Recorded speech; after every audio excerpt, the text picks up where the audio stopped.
Mesdames et messieurs, bonjour et bienvenue dans ce spécial du cinquantenaire des majorettes de Kennedy. te bu ñu nee spécial du cinquantenaire des majorettes de Kennedy xel yi ci ñan lay dem Doudou Ndiaye Coumba Rose nekk nag un grand tambour major def fi lu rëy jàppale ndaw yi nga xam ne tey jii ñoom ñooy majorettu Kennedy yi ba ñu egsi fii ba lépp li nga xam ne mooy seen mission ñu ngi ci ba tey jii ñi ndaw yi di ci taataan ba mën a wéyale ci loolu it dañuy fàttali ki nga xam ne moom mooy Germaine Acogny def ci liggéey bu rëy tag boobu tërërër saa yu ñu ko waxee rek xel yi dafay dem ci majorette yi te fan la jógee muy Germaine Acogny ci loolu nag dinañ ci waxtaanee ndax 50 ans ça se fête du 10 jours du 20 ans du 10 ans dañ ciy dikkaat nag dellu si waxtaanee lan mooy taarixu majorette yi fan la ñu jaar ba yegg si fii fan la jógee ñu waxaat ci chorégraphie maanaam fecc yi ñuy fecc di ko dugal waaye cay am ak explication yi yooyu yëpp dinañ ci dellu si waat rendre hommage aussi ak ki nga xam ne moom mooy Yama Diémé di madame Diédhiou nga xam ne yaayu majorette yi la yàgg na leen jàppale yàgg na leen gunge yàgg na leen taxawu kon moom it kenn du ko fàtte ci loolu nag dinañ ci ànd ak ay invité yu am solo tey bu ñu nee invité yi dañuy tàmbaleeg madame Ndiaye Anta Diop moom mi nga xam ne tey moom moo remplacé ki nga xam ne moom mooy Yama Diémé ci boppu majorette yi Yama ñu ngi lay nuyu di am nag mbégte di ànd ak yow ci li nga xam ne tey jii moom mooy spécial cinquantenaire des majorettes de Kennedy. asalaamaaleykum maa ngi nuyu waa Sénégal bi yëpp di nuyu sama naataangoo yu baax yi ma toogandool ci plateau bi muy soxna Marème bi nga xam ne mooy def émission bi di ci nuyu Moustapha Ndiaye Rose suñu xarit suñu grand frère di nuyu tamit madame Benga moom nga xam ne mooy Khoudia moom ancienne majorette la di kontaan trop ci ñëw bi ma ñëw fii ndaxte bu ñu waxee 50 ans juróom fukki atu majorette du tey du démb yàgg na te yàlla dimbali ñu ba yàlla def nag tey ñun ñu fekke ko te ñun ñoo jël responsable maanaam ñun ñooy jiite yàlla may ñu loolu tey mu tombeek ñun dañuy sant yàlla rek te wax ne alhamdulilah te du ñu fàtte ñi nga xam te dañ ñoo tax tey ñu toog fii muy ñoom Yama Diédhiou bi ngay wax ak Germaine Acogny ñoom ñëpp xëy na dinañ ci dellusiwaat bu waxtaan bi gënee xuus ñu wéy la daal jërëjëf noonu lañ koy jaajëfal moom madame Ndiaye ne Anta Diop dinañ ci ànd ak ki nga xam ne tamit moom capitaine la woon ci wàllu majorette yi muy madame Benga di Khoudia Gueye madame Benga mbégte la tamit ñu recevoir la fii ci suñu plateau di fêter cinquantenaire bi. merci beaucoup Mariam maa ngi lay gërëm di la sant ci invitation bi di wax ni que ni kontaan naa trop bokk ak yéen plateau ma lay nuyu di nuyu ñi ma bokkal plateau bi muy tonton Tafa Ndiaye. ak Anta madame Ndiaye maa ngi leen di sant di leen gërëm.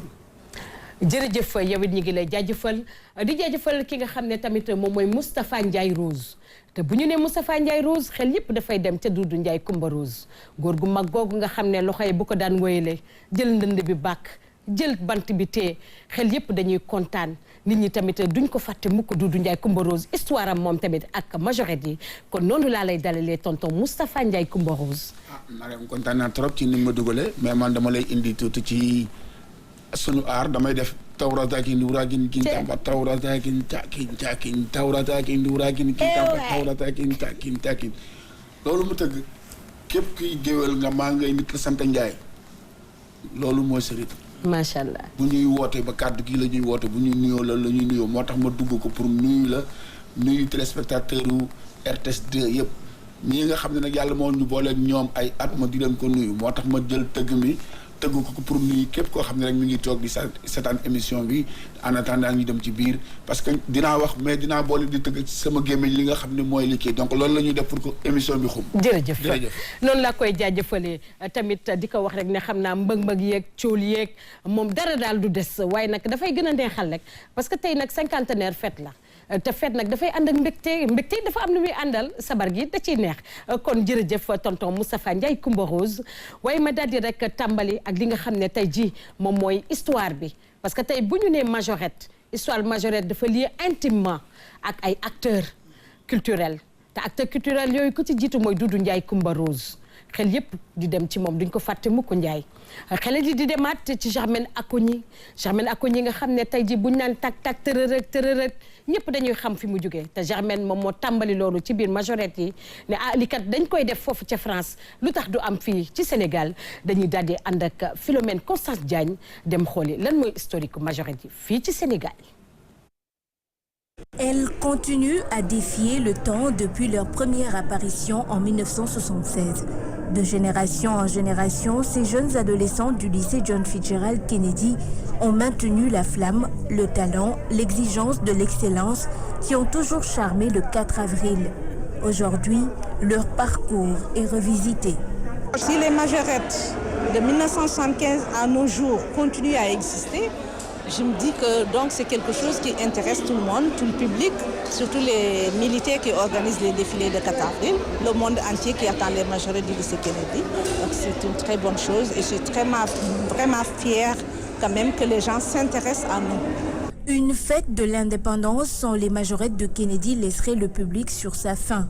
Les initiateurs de cette participation civile hors du commun ne reviennent toujours pas du succès connu au fil des ans.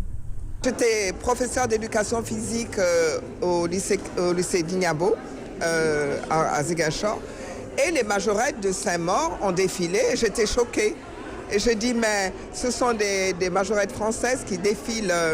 le 4 avril. Et l'idée m'est venue d'en parler à Doudou Ndiaye Rose. Et puis, on a rassemblé au lycée Kennedy 50 jeunes filles et on a commencé les répétitions. Et moi j'étais pro d'éducation physique, mais souvent je donnais des cours de danse rythmique en tapant dans les mains. Et ça m'a beaucoup amusé de former ces jeunes filles et que Doudou s'est collé à la musique. Et ce mouvement des reins, tac, tac, tac, tac, tarata, tarata, tarata, eh bien, c'est moi qui l'ai trouvé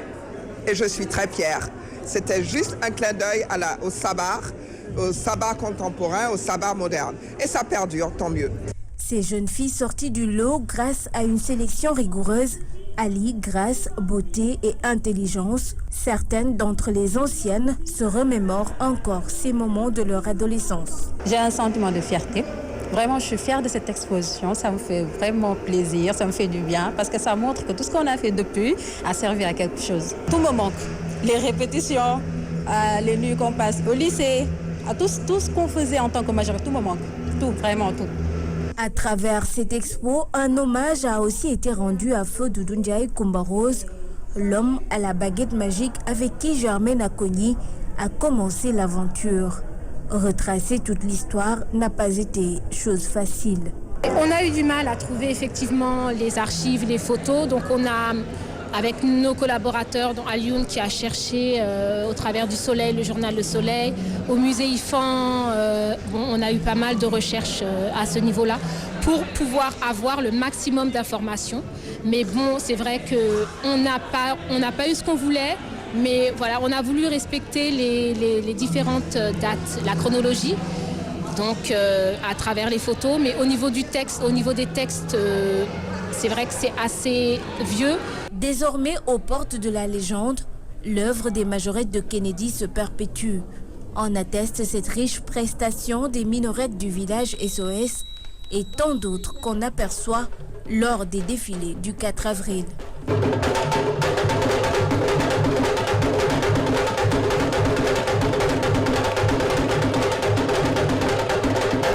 Merci Philomène Constance Diagne pour cet élément et cela aussi nous fait savoir qu'il y a eu aussi les précurseurs dans cette vidéo. On a vu aussi Germaine Acogny, on a vu la présence aussi de Yama Diémé, l'icône aussi de ces majorettes. Nous voulions savoir, Madame Ndiaye, qu'est-ce que cela vous inspire? Merci de me poser cette question. Vraiment, actuellement, si on parle des majorettes pure et dure,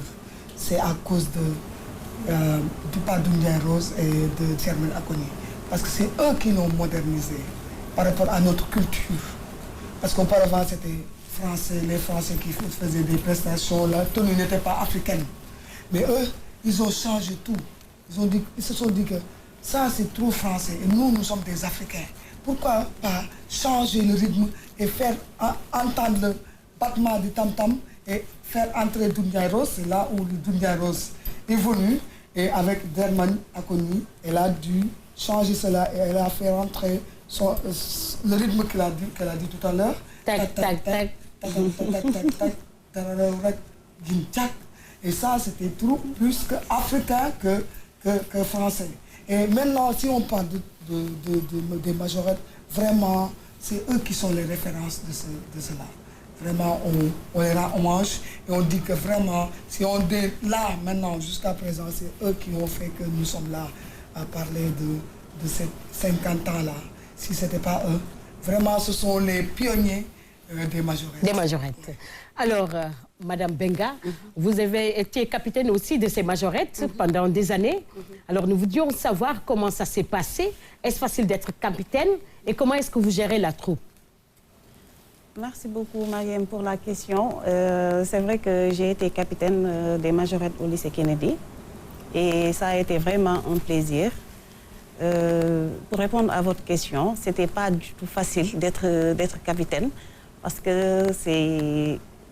être capitaine, c'est diriger une troupe de jeunes filles. Donc, c'était un peu stressant. C'était un poids aussi. Quand j'étais capitaine, donc il y avait la peur, il y avait le stress, il y avait tout. Parce que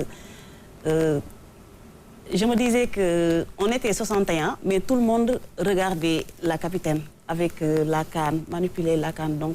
c'était pas du tout facile, bien que ce fut un plaisir pour moi d'être une fois capitaine des majorettes pendant des années. waaw day doon nag mbégte gi nga xam ne saa su nekk gone yi nekk foofu ci lycée John Fitzgerald Kennedy ku ci nekk da ngay daw rek ngir bokk ci biir majorette yi bu weesoo li nga xam ne tey mooy fecc gi am na leneen la nga xam ne tam ma nga ca solu gaa nga ca chorégraphie yaa nga ca tëgg gaa nga ca ci noonu rek lay laajee aussi tonton Moustapha Ndiaye Coumba Rose moom it naka la gisee majorette yi. waaw donc damay sant yàlla bu baax ci question bi nga ma laaj majorette yi ni ma ko gisee mooy dama ko dund dama fekkee. ndax bu ñu wax 75 booba maa ngi ci biir groupe bi nga xam ne ñoo doon tëgg comme li ñu wax léegi ça a été créé par Germaine Acogny et Doudou Ndiaye Coumba Rose donc Germaine a monté la chorégraphie et Doudou avec ses enfants ont créé le rythme selon la création des pas de danse Doudou essayait de retrouver des mêmes rythmes qui accompagnaient ces danses-là et ça a donné une autre facette par rapport à ce qui s'est passé au niveau du Sénégal parce que les gens ne connaissaient que les danses traditionnels et les rythmes traditionnels tels que le Téboudian, le Faroudjar et ainsi de suite. Mais là, à la sortie des majorettes, cette année-là, parce que c'était autre chose. La danse n'était pas tout à fait pareil avec ce qui s'est passé au Sénégal. Le rythme n'était pas pareil, donc c'était une nouvelle création. Et le moment... Il fallait innover et l'adapter aussi à nos réalités. Mais c'est-à-dire, c'est ce qu'on a fait. C'est-à-dire, pour adapter à notre réalité, on a une base rythmique. D'abord parce que les majorettes se faisaient accompagner avec la fanfare de l'armée. Et là, on a dit africaniser. Donc, du coup, ça a permis à que Doudou intervienne avec ses tambours. Rien que ces tambours, c'est nos réalités. Donc, on a essayé de faire des rythmes, créer des rythmes traditionnels mélangés avec le moderne. Qui fait que ce jour-là, lorsque les majorettes sont sorties, le président Senghor était complètement debout avec toutes les personnes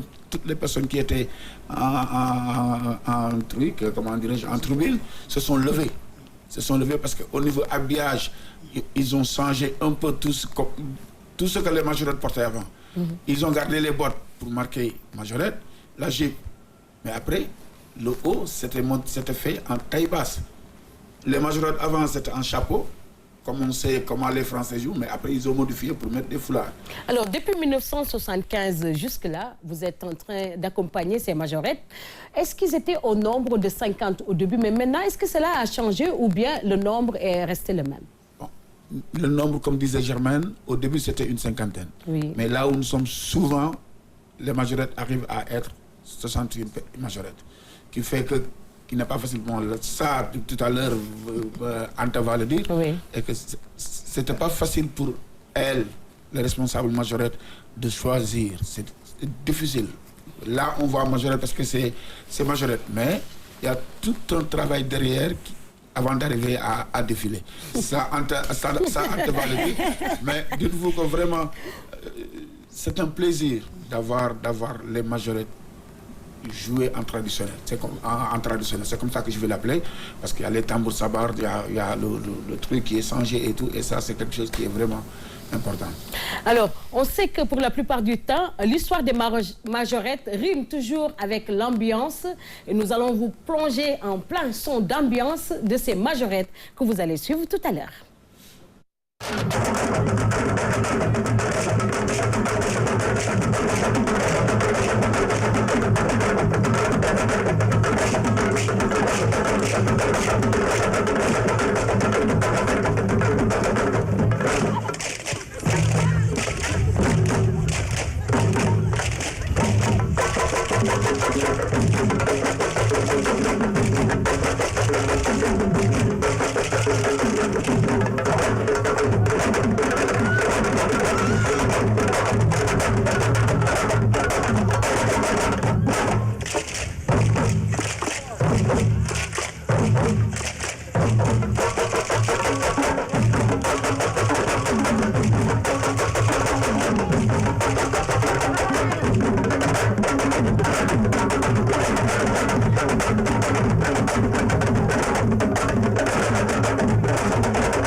l'hymne national du Sénégal pour montrer leur degré de civisme.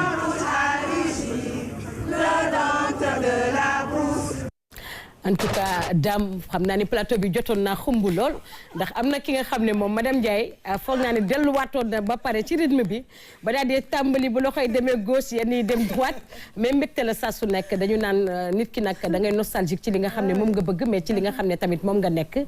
ci loolu laa lay laajee soxna Anta tey jii bu fekkee nit ki dafa bëgg a doon majorette yan critères la ñuy adhéré ci li nga xam ne moom mooy majorette foofu ci lycée John Fitzgerald Kennedy. Merci ci question boobu waaw pratiquement pour être majorette il faut faire partie des meilleurs parce que d'habitude pour les quatrièmes celles qui quittent cinquième pour aller en quatrième pour être majorette il faut une moyenne générale de 14 et être apte en activité physique ceux qui sont dispensés ne sont pas majorette. Pour les élèves qui quittent quatrième pour aller en troisième il faut une moyenne générale de 13 pour seconde première terminale il faut une général de 12 mais typiquement terminale c'est pour les anciennes majorettes seulement parce que c'est une classe d'examen où il n'y a pas il y aura des problèmes par rapport à la jonction des deux danse et apprentissage si vous n'avez pas l'habitude peut-être ça peut vous faire baisser les notes c'est pour cela que des fois on évite de les prendre en terminale mais les anciennes peuvent être majorette, si vous avez la moyenne dont on demande. Mais aussi, je pense que pour être majorette, il faut aussi être apte physiquement. Oui, oui. Parce que je pense que pour la plupart du temps, ce sont aussi les professeurs de sport qui accompagnent en général ces majorettes. Oui. Waaw, loolu moo am sax parce que madame Diédhiou prof EPS la woon de même que Germaine Acogny ak man mii toog tey man EPS moo ma tax a dugg ci école boobu. moo tax aussi ñu def jox dénk ma majorité te xale yi pour ñu jàppale leen foog nga nekk prof EPS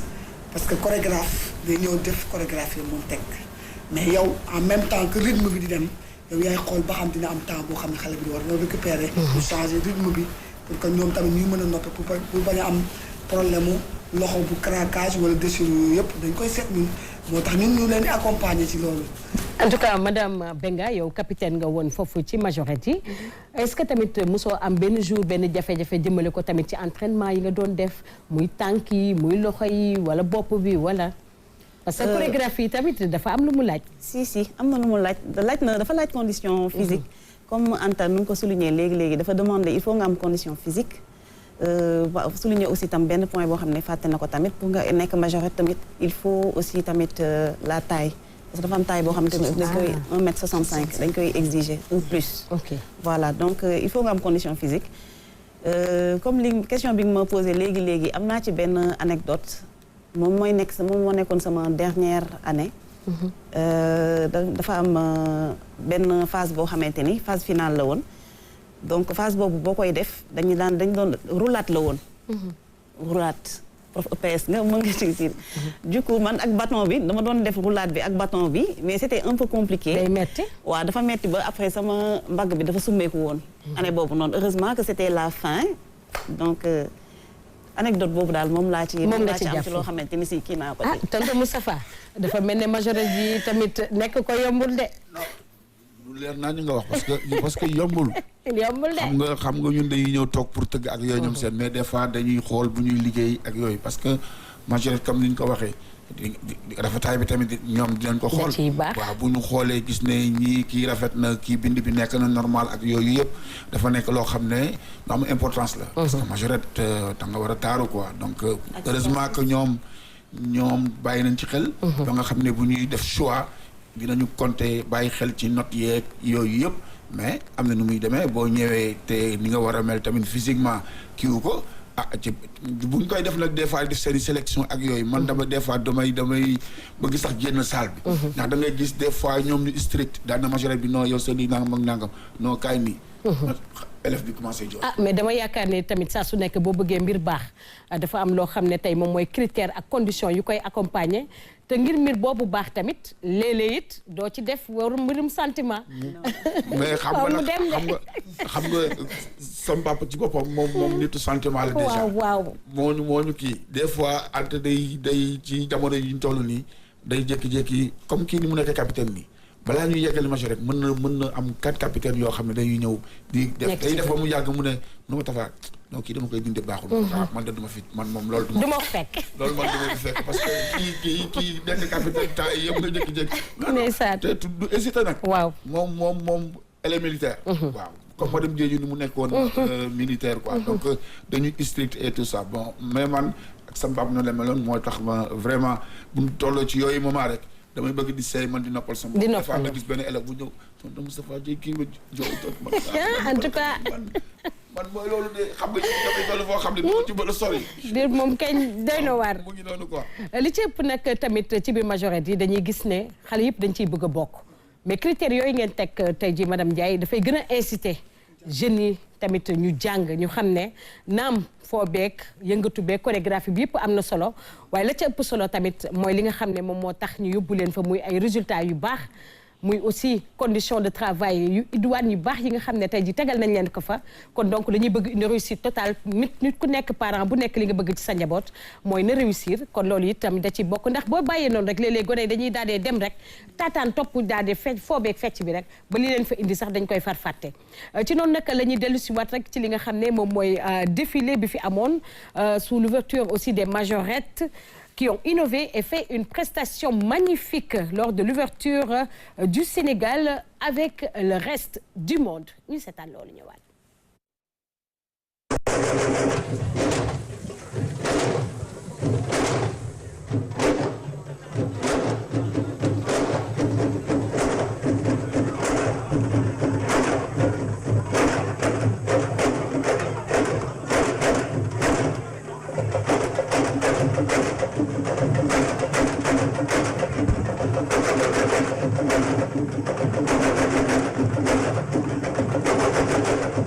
Wow.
beaucoup Dame loolu nag buñ ko gisee rek xel yëpp dafay dem ci défilé 4 avril 2019 ñu ci bëri fekkee woon nañ ko ñu ngi woon ci biir bu ñu gisee madame Ndiaye rek moom bu gaay ne tëll mu ne ko tàkk rek mu ne karek loolu tamit waa kii maa ne de sama plateau bi mi ngi toj te tamit sab si yéen a ngi bàyyi noonu muy jàll de waaw madame Ndiaye tamit bëggoon naa ñu dellu si waat ci li nga xam ne tey jii moom mooy le choix des thèmes choix des thèmes yi dafay lëkkaloog ak li nga xam ne tey jii moom la ñuy wax choix thématique 4 avril bi wala thème à part ngeen di génne ci wàllum fecc bi yëpp. non non thème yi nag choix bi ci militaire yi la parce que fête boobu. xam nga fête de l'indépendance bu ñu ko waxee homme de tenue yi tax ñun dañuy wàllu si yaan rek armée bu ko moom dañ leen di wàllu si yaan di leen jàppale ñoom ñooy jël seen thème jox ñu ko suñu joxee thème bi nag dañuy dem ñun comité bi ñu waxtaan ci. suñ ci waxtaanee ñu jël chorégraphe bi mu ñëw ñu ànd ak moom waxtaan ci buñ ci àndalee waxtaan ba pare chorégraphe bi moom mooy dem xool par rapport ak thème bi yan pas de danse parce que danse expression corporelle maanaam fecc bu ne dafay wax léegi ci wax jooju nag thème bi par rapport ak thème bi ci lañ koy feccee mu nekk chorégraphe bi. est-ce que léeg-léeg tamit duñ leen jox thématique yi nga xam ne tey jii fecc ma dana jafe lool di ngeen ci am yenn jafe-jafe complication ba nga xam ne bu ñu leen bàyyi woon da ngeen choisir yeneen thème. waaw dëgg la des fois nag day am thème yoo xam day métti trop. comme ban. comme bi ñuy def bi ñu defee environnement bi parce que boobu pratiquement environnement dafa yaatu. te boo ñëwee ci environnement y a la ferture kii végétation bi nekk foofu ak yeneen da ngay bëgg a presque représenter lépp. lu mën a nekk boobu dañu obligé rek def eaux et forêt lañ dem tabaat mooy suñu année 2023 bii. muy kii bi waa eaux et forêt lañ ko joxoon moo tax nga gis suñu verte yi ñëw ak tenue bi ci verte bi dem représenté eaux et forêt dugg si waat ci thème bi ak danse bi ñu génne bi passé muy 2023 bi nga xam ne pratiquement ñëpp moom lañ doon wax ci koor gi. yàlla def ñu réussir ko d'habitude loolu lay demee moo tax mais lu ci bari chorégraphie moom mooy xool par rapport ak thème bi moom it suñ ci waxtaanee ba pare moom mooy xool par rapport ak thème bi yan pas de danse mooy indi thème bi ci boppam mais aussi tamit. tenue bi aussi. styliste bi tamit daf ci am part bi muy def parce que moom tamit day xool thème bi par rapport ak thème bi mu xool moom it lan la war a ñëw pour que mu mën a représenter thème bi foofu la caare di duggee. ci lay ñëwee daal dugg yegg si indi ay affaire am. tamit ancienne majorette la. ah macha allah. caane moom ancienne majorette pas germaine ak ko nii. ndeysaan moom bu ñu ñëwee des fois day wax moom tamit moom wax dëgg yàlla muy ku baax di ñu jàppale ci lu bari. parce que boo waxee mu ne Kennedy ci laa bokk. ci la bokk madame Benga Kennedy ci nga bokk capitaine yi majorette yi tamit ca nga bokk yaa nga ca bopp ba nekkoon nga ca ba tey yaa ngi ci biir ndax génnoo fa yaa ngi nekk professeur foofu ci lycée John Fitzgerald Kennedy donc ñu gis aussi li nga xam ne tey moom mooy chorégraphie yi nu muy demee di gis thème yi di gis sol si pas de danse yi naka lay demee ci yéen. pas de danse yi dina xaw a compliqué si ñun parce que aussi tamit on peut dire que on n'est pas des danseuses professionnelles. nekkul loo xamante ne ñun suñu métier la. du coup pas de danse bi buy doog a ñëw au début dafay compliqué mais au fur et à mesure ñuy répéter dañuy dem ba nga xamante ni dañ koy maîtriser mais au début dafay compliqué surtout avec thème bi nga wax nii. pas de danse bi dafay metti. day metti dafay compliqué si ñun au début. waaye tonton Moustapha Coumba Ndiaye Roux fu mu nekk metti waru fa am tonton ñoom ba sonn. waaw. li mu wax léegi dafa am solo. parce que bu fekkoon ay danseuses professionnelles la ñu day yomb. mais ay élèves soo leen di ba pare chorégraphie yi ñuy indi nekkul chorégraphie sabar. justement yan chorégraphie la ñuy indi. waaw parce que ñoom li ñuy fecc nekkul danse xam nga boo nee africaine day ëmb lu bari. mais dañoo am ay danse yoo xam ne typiquement sénégalaise. kooku koo jël jox ko yooyu mën na ko def mais fecc mi ñuy indi. day nekk diamétralement opposé ak li nga xam ne mooy li nga xam ne ñoom moom la ñu xam fecc ci bu jën fecc nangam. donc day nekk de la danse moderne danse traditionnelle moderne la ñu koy def. mën na rax danse contemporaine aussi parce que ay mouvement yu bari yoo xam ne surtout ki nga xam ne moo fi nekk. acrobatie yeeg yooyu yëpp ku dul fecckat boo xam ne yow da nga judd ci fecc di ko fecc nekk ci truc. day jafeñ ci yow. moo tax au début day métti goo xam ne dañuy toog ba mu yàgg entre des fois yéen mën na ñëw li muy nekk militaire nii yëpp mun na leen toog leen ngeen noppalu ko daal di génn ndox mi teg nit ñi naan xale yi reposer et tout ça ñu jëlaat parce que fecc mi ci boppam moo bokkul ak ñoom li ñu xam. léegi yéen ci jafe-jafe gi nga xam ne tey ji dañ koy jànkonte léeg-léeg ci fecc mi yow ban professionnalisme ngay indi ak ban pédagogie ngir mu mun a yomb ci ñoom. waaw xam nga loolu dafa yomb. parce que pédagogie bi nga indi mooy il faut toujours travailler à l'italien. à l'italien bi mooy da ngay lépp da nga koy dootoo tëgg sabar da ngay teg di ko wax ci sa gémmiñ ñoom ñu jël pas par pas ante day taxaw koleel ma lii koleel ma lii boo paree mu ne koleel lii koleel lii koleel lii ñu koy def à l'italien bu ñu ko defee ba xale yi gën a comprendre. ñu ne Tafa yàq xale yi créer instant bi ñuy créer ñoom pas yi ñun ñu ngi créer rythme en groupe. newul Tafa moo koy créer tout seul damay indi xalaat fii kii indi lii ak yooyu ante génne na lii lan la ñuy kii ñu xare dajale su ko defee automatiquement loolu moo ñuy permettre ñu mën a génn ci ni muy demee parce que bu ñu ko deful boobu travail dafay fulu ci ñoom du ñu xam sax exactement li ñuy fekk lan la moo tax day am moment yoo xam ne ante sax finalement danaan toog leen ba heure nangam ngeen ñëw balaa ñuy ñëw ñun dina fekk ñoom ñu travailler à l'italien ba pare ñun suñu ñëwee tamit ne leen may leen ñu xool suñuy rythme par rapport ak yooyu ñun tamit ñu liggéey suñuy rythme ñu ko lekk pour mu indi lu mu léegi côté rythme boobu nga xam ne tey jii dañ leen ci xaar saa su nekk donte bu thématique bi ñëwee ñu dellu siwaat ci li nga xam ne tamit moom mooy xalaatu tenue bi ñu dellu siwaat tam ci li nga xam ne moom mooy xalaatu son bi rythme boobu nan ngay boolee symbiose loolu yëpp ngir mën leen jox benn rythme bi nga xam ne dañ ciy tegu kole tam ak thématique bi. waaw mooy comme li ma wax sànq rek parce que dafa nekk loo xam ne xam nga ñun bu ñuy egsi dañuy egsi am na ay moments yoo xam ne dañ daan débutandoo ak majorité su ko defee lu ñu teg ko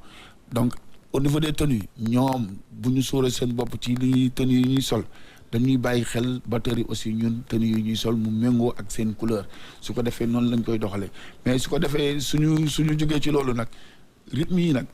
mi ngi dépendre rek ci chorégraphe bi comme ni ñu koy waxee. léegi yenn ci rythme yi ngeen xam ne tey ji jot ngeen ko créer ba mu am succès yu mag a mag. waaw daf ci am benn boo xam ne dama koy tëgg. su ma ko tëggee Sénégal yëpp bu ñu ko déggee ñoom ñëpp ñu jóg fecc ko léegi. bu mu doon noonu. non loolu moom mooy. gin kii wuraak cak gin kii wuraak cak taak taak i tarararas gin kii nga lii moo waral àdduna yëpp nag créé majorette ko ku jug na majorette nag mais kii ba sama papa keroog première fois bi nga xam ne ñu ngi koy soog a def centenaire gars yi xamuñu lu xew a sabar yi lu ñu fi def sabar lu ñu fi def sama papa dina dan foofu yëpp na selaw bi ñu nee gin kii sa la Senghor jugoon gin moom foo ko déggee rek majorette la ñu rythme boo xam ne àdduna yëpp kenn di ko fàtte vraiment noonu la ñuy liggéeyee nag di ko xool depuis nag ci Germaine ak yooyu parce que Germaine boo ko xoolee feccu sabar moom danse africaine la koy woowee mais danse contemporaine la donc ay kiyam la yoo xam ne style boppam la mais n'empêche que comme moom moo góor gi dañoo yàgg liggéey ñoo ànd bokk liggéeyee école des arts jóge fa ànd dem lekk liggéeyi Moudra Afrique moo tax sama papa daf ko xamoon ba nga xam ne lu mu créé rek sama papa créé rythme su ko defee mu taf ko ci waaw mu doon lu am solo Doudou Ndiaye Coumba Rose duñ ko fàtte mukk Germaine Acogny boole ci Yama Diémé madame Diédhiou ñu doon ñi nga xam ne tey kenn mënul tudd majorette fii ci Sénégal te doo leen ci boole ci loolu rek la ñuy daal di wéyale xuus dem ci élément bi nga xam ne moom la ñuy wax majorette yi ils ont défilé avec en toile de fond pour rendre hommage à celle qui a été leur mentor leur maman leur encadreur madame Diédhiou Yama Diémé un hommage mérité dans une profonde émotion écoutons les explications d'Ibrahima Diédhiou. Ne vous demandez pas ce que votre pays peut faire pour vous. Posez-vous la question à savoir qu'est-ce que vous pouvez faire pour votre pays. Ça, c'est John Fitzgerald Kennedy qui l'a dit. Et voilà, c'est l'héritage de Doudou Ndiaye Rose qui est perpétué avec ses majorettes. Nous pensons à Yama Diémé, madame Diédhiou. Et voici les majorettes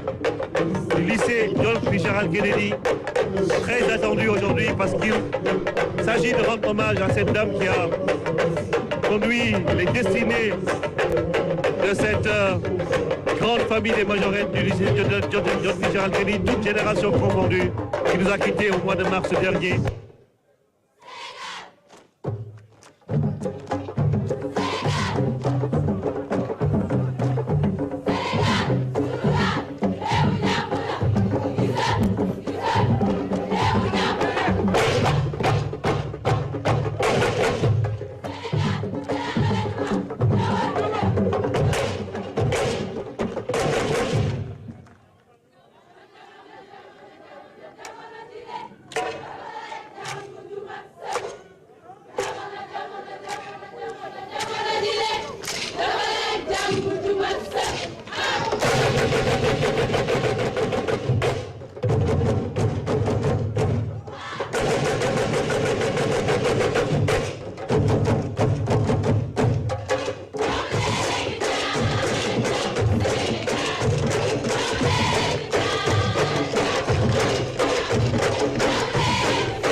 waaw mu doon défilé boo xam ne nag défilé la bu amoon émotion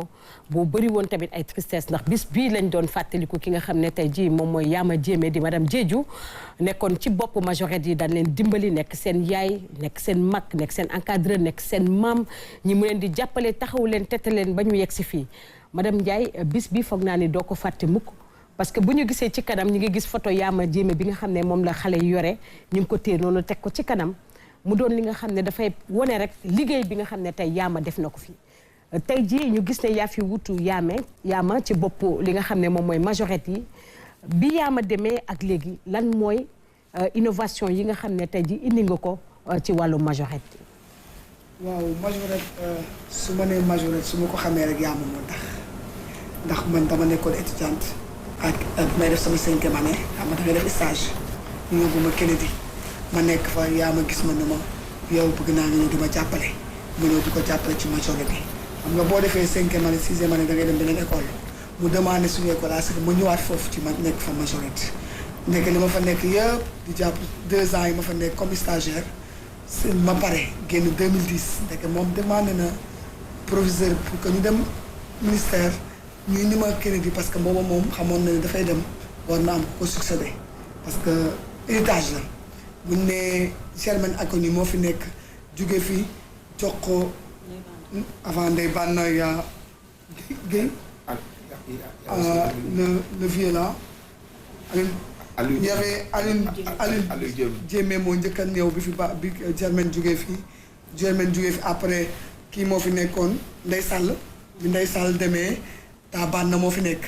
Banna nekk naag majorité 7 ans mais ñooñu ay chorégraphe lañ en tant que chorégraphe mais professeur d'éducation physique yi fi nekkoon comme encadreur booba Germaine la après Germaine y avait madame Diédhiou moom moo fi nekk depuis 84 moom la fi nekk ci école bi jël relève 86 moom moo fi nekk ak majorité pendant 30 ans moom pratiquement moo ci gën a yàgg ci majorité di fi def ci liggéey bu rëy nag. ba 2018 yow nga daal di ñëw 2018 man ma ñëw nekk boobu la retraité ma nekk responsable ma ne ko comme yaa ngi doog a retraité ñëwal jàpp ci année bii ba après nga doog a noppalu moo gënoon moo taxam 2018 ngeen gisoon ko mu nekkoon ci sama ginnaaw doon ma jàppale ci majorité mooy bi ngeen génne sànq muy rouge noir blanc bi ci laa njëkk a défilé ak majorité yi après man mu ñëwaat 2020 avec rupture dafa amoon parce que boobu Covid bi moo ñëw yàq lépp pratiquement ñu toog 3 ans yoo xam ne défilé wuñu 4e année bi ñu ñëwaatee muy 2023 ñu war a défilé mu metti woon trop parce que boobu man doo fi nekkoon mais ma ne comme maire daf ma wóolu woon te yàlla def na moom tamit mu gëmoon ne am naa possibilité remplacer ko ma ne du ma dellu ginnaaw damay foncer rek parce que comme moo ngi sama ginnaaw du ma ragal dara moo taxoon ma nekk ci far yàlla def mu feebar ñu nekk ci ba veille bi muy gaañi boobu ñun jëloon nañ décision dañuy bàyyi duñu défilé comme ni mu tombé corona sama chef d'établissement bi bëgg a dellu ginnaaw man ko du am parce que comme man maa fi ne te gëm naa leen dina mën a nekk far yàlla ci guddi gi yàlla jël ko ma ñëw mu metti woon trop ndax koo xam ne presque sama yaay la ni ma mel tey di dal nii bu ma ko defee moom la su ma daan rëppi xam nga man damaa bëri fugo ñun moom Jóob lañ sant dof Jóob lañ wax su ma ñëwee mu ne Anta dalal déglu boo dégloo bu nit wax ba pare nga doog a tàmpali li ngay wax ko boobaa lay gën a yomb mais boo fët-fëti doo xam nit ki fu mu jëm wax dëgg yàlla keneen di képp ku ne ku fa dekk rek maam ba mu fay nekk am na fu mu jaar ak yow ndax daan togg añ ba mu ñëw mu tegal ñu ko fa boole kook jus boo xam ne doo comprendre xale yi ku ci am problème mu yëkkati alalam jox la ko boole kook ay conseil majorité du question majorité kese dafa am éducation ci biir bu nekk derrière ci nekk ci biir lan mooy qualité bi nga xam ne moom nga gënoon a naw ci Yama fulla ak fayda gi ak respecté ñëpp ku nekk la war da la koy defal tey boo dérangé boo defee lu mu yoon day ñëw wax la ne la li nga def du yoon su ëllëgee nga def nangam ak nangam maanaam di la dellusiwaat di la indiwaat moo taxoon ma gën ko naw dama ko bëggoon mu jarama lu ne. léegi innovation de taille yi lan la. innovation de taille yi mooy pratiquement xale yi bi fi Yama nekk xëy na peut-être dafa amoon fugg torop moom tamit dafa nekkoon militaire xale yi ñu ci bari daaw ñu bëgg a défoulé woo mais man du ma ñëw damaa indiwaat leneen lu bees mooy xale yi dama leen déglu suñu indee benn fecc ñu ne suñ ko gisee woon nii buñ ko defee woon nii lay gën a rafet ma déglu leen xool ñu jàll ma xool ma xam ne bii ak bii chorégraphe xam nga chorégraphe mooy Mor Xarma moom expression corporelle parce que góor la xam ne yoo xam ne ñun ñoo koy jigéenal moo ñëwee ma ne élèves yi ñii kat yéen kat ay jigéen ngeen moom góor la xëy na du ko mën a defee nii yéen lan ngeen ci xalaat ñoom it ñu ni seen xalaat te bu njëkk loolu amul woon dañ daan ñëw rek teg ñoom ñu ne leen def leen nii def leen nii mooy loolu ba pare aussi may impliquer les élèves parce que ñun prof EPS loolu la ñu xam il faut impliquer les élèves ñi nga xamante ni am nañu xalaat bu rafet ñu leen njëkk ko mais dans la discipline et ordre moo tax pratiquement li ngay gis noonu muy nekk parce que daawuñu du ma nangu benn élève boo xamante ne majorité nga ngay def loo xam ne naka suul noonu ci yeneen classe yi yeneen cours même à l'enceinte de l'école doo am droit di fecc wala ngay def yu fi ñàkk fayda da ngay nekk koo xam ne responsable ba nga xam ne nit ñi ñooy jàngee ci yow waaye yow doo jàngee ci ñoom. waaw mu doon nag ay référence ak yi nga xam ne tey jii dañ koy inculquer xale yi valeurs yi nga xam ne dafa am solo loolu parce que ndaw gi boo ko tàmbalee ci bi muy gune di ko taataan di ko jàngal ne ko lii waru la lii war na la dina am li nga xam ne buy màgg moom lay màggaaleel waaye madame Benga yow mi nga xam ne capitaine nga woon sànq gis nañ borom bant bi di mu yore ñu gis ni muy yëngatoo demam ak ñëwam yombul dat ci yenn mouvement yi ak bant bi yow tey si sa défilé yëpp ban moo la ci gën a marqué. sama défilé yëpp bateau le Joola moo ci gën a marqué waaw bateau le Joola moom marqué na ma sànq marqué tout le temps dama koy wax Anta. dafa nekk année boo xam te ni moom marqué na ma ak y avait beaucoup d'émotions la danse était belle aussi vraiment temps yooyu kii moo nekkoon chorégraphe bi Tandey Banda Mbaye moom moo c'était sa dernière année même moo nekkoon chorégraphe bi année boobu moom marqué na ma trop vraiment et j'ai vraiment aimé. waaw moo ko fàtte mi. li la ci gënoon neex lu mu doon. li ma ci gënoon neex moom mooy que ni dañoo fecc ba pare nit ñi kontaan y avait même des gens qui pleuraient dañoo fecc ba pare nit ñi kontaan et puis ñun même en tant que majorité sax xamoon nañ ni que ni li ñu def dafa rafet. waaw dafa rafet souvenir le fait que ñu doon rendre hommage ñi demoon ci bateau le Joola bi et tout. neex na ma daal neex na ma waaw en tant que capitaine moom loolu neex na ma trop. tonton Moustapha Ndiaye Coumba Rose ñu gis ne tamit góor gi def na fi liggéey bu am solo boo xam ne kenn du ko fàtte ci wàllu majorette yéene bi xam-xam bi tamit liggéey bu sell bi macha allah lépp mi ngi ko fi doon def ginnaaw góor gi yéen yan réalisation ngeen def ak ban évaluation ngay def fii tey ci bis bi nga xam ne moom la ñu naan ci la majorette yi am 50 ans. waaw question bu am solo parce que góor gi yàlla def na moom mu. def li mu fi def lépp muy lu rafet lu ne mu xalaat ko lu ne mu créé ko ci tëgg mi dem bàyyi ñu fi majorité nag bi ñu fi bàyyi ba léegi bi muy dem dafa ne proviseur maa ngi lay mettre en contact ak Tafa boobu ba léegi ñu ànd ak majorité ñoom ñuy xalaatandoo di xool li ñuy def yëpp mu nekk loo xam ne lu am solo la ba pare tamit liggéey bi mu fi bàyyi ndax saayul parce que pour question la bii nit ñi di poser héritage bi ak li mu fi bàyyi fan la jëm li mu fi bàyyi yàlla def na mi ngi tegu ci raay bi jusqu'à présent ñun doom yi ba léegi ñu ngi yëngatu mais rawatina nag léegi set ci boppam ñooy yëngatu kon nga xam ne bàyyi na fi loo xam ne du nax saay ilaa yawmu diin wax naa ko nee naa ne le nom de Doudou Ndiaye Rose kenn du ko fàtte ci këru àdduna mais bu ñu seetaanee œuvre bi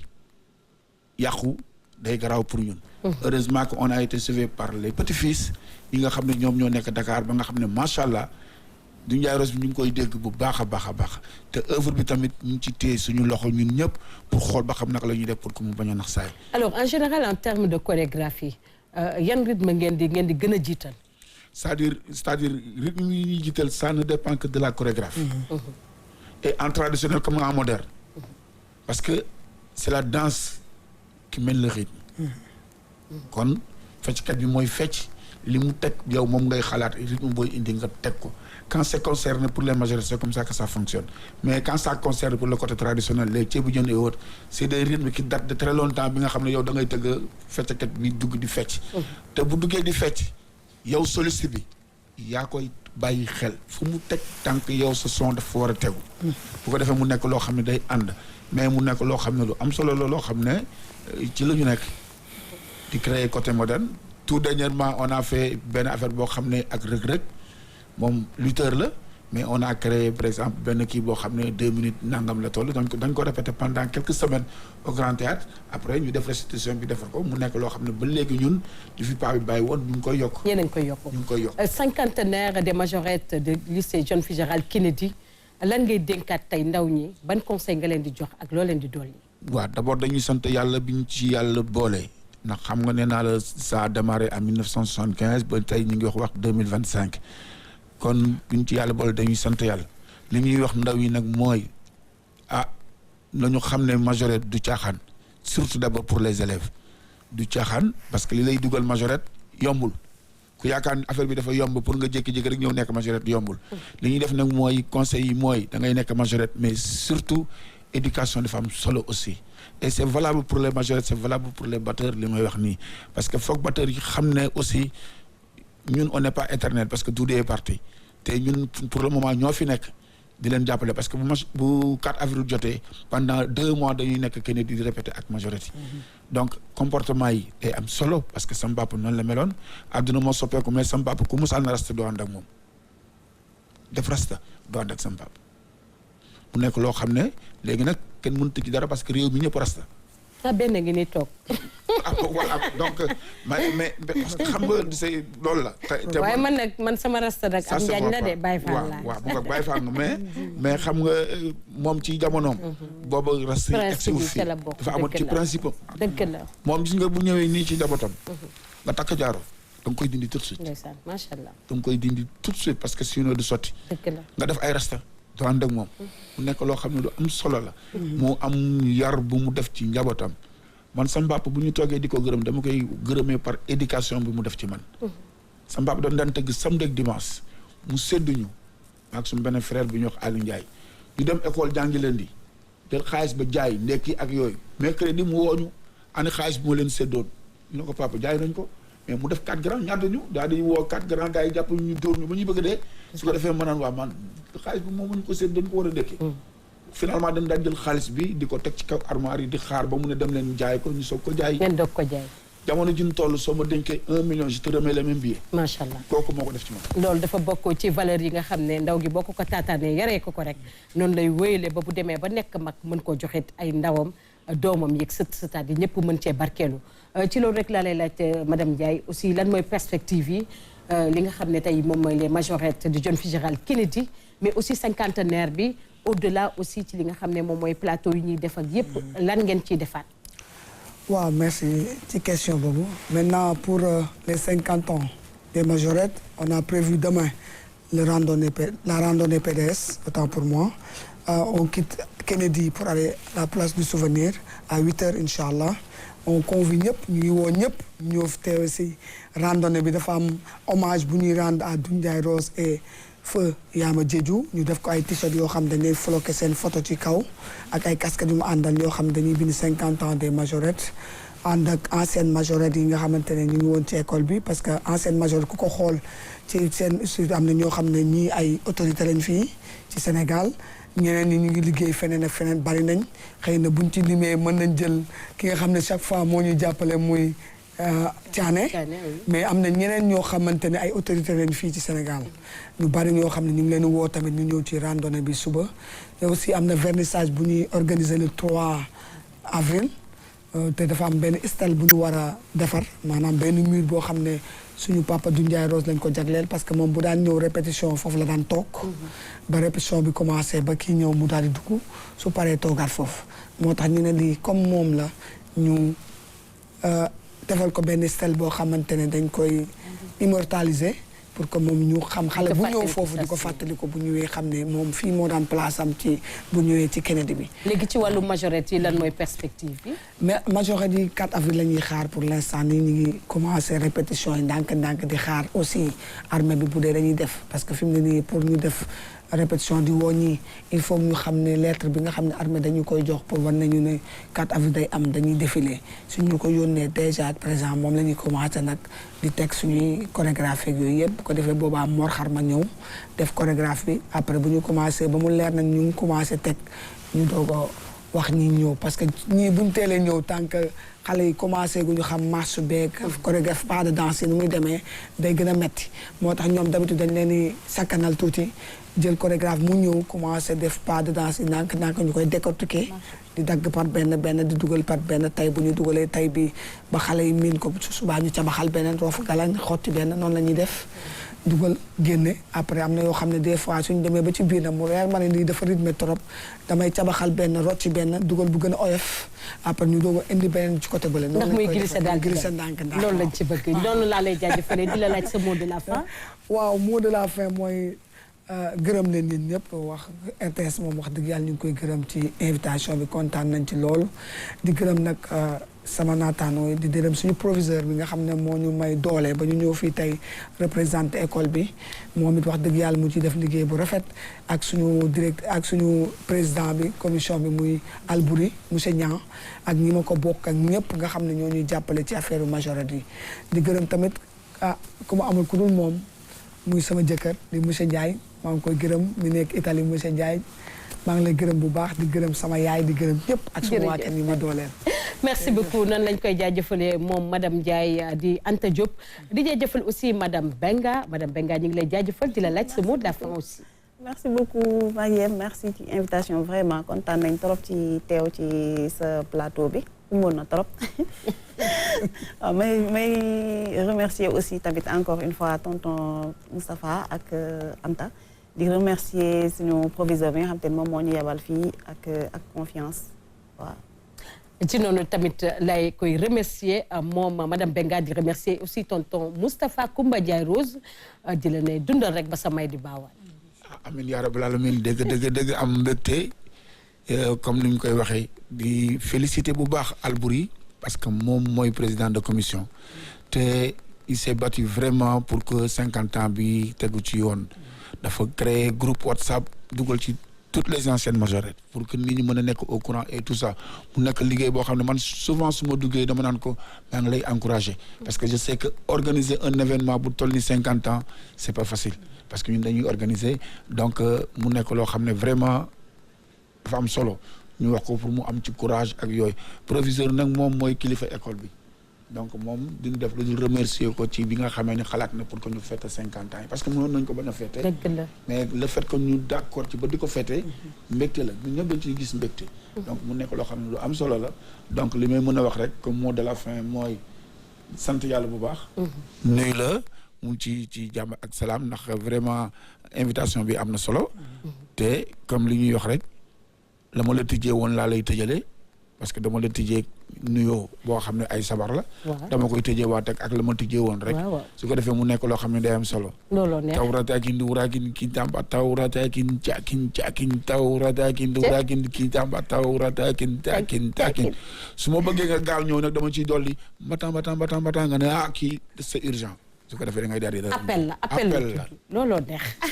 ci noonu nag laa lay jaajëfalee tonton Moustapha Ndiaye Coumba Rose appel boobu it ma koy defalaat képp ki nga xam ne yaa ngi nekk majorette foofu ca lycée John Fitzgerald Kennedy ne leen lekk bi ñu leen bàyyee na ngeen ko xam na ngeen ko gën a téye na ngeen ko jàpp ndax loo xam ne tey fekkee nañ ko ba mu dem ba mat 50 ans kon ndaw ya ca nekkit war nañ ko jàppit ba ñu feetewaat 100 ans ci kattanu yàlla ak mbaaxam